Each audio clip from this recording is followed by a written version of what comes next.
Dieser Artikel handelt von Kohlenhydraten. Kohlenhydrate sind Energielieferanten, die sehr wichtig für die kognitive und körperliche Aktivität sind.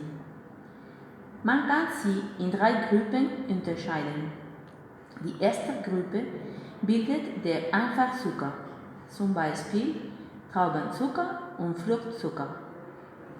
In der zweiten Gruppe findet sich der Zweifachzucker, zum Beispiel Süßigkeiten und Schokolade.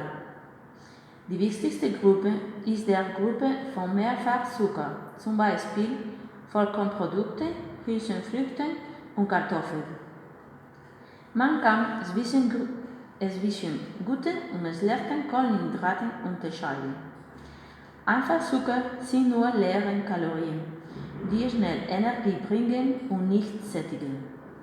Gute Kohlenhydrate versorgen uns mit Vitaminen, Ballaststoffen und Mineralstoffen und sättigen uns lange.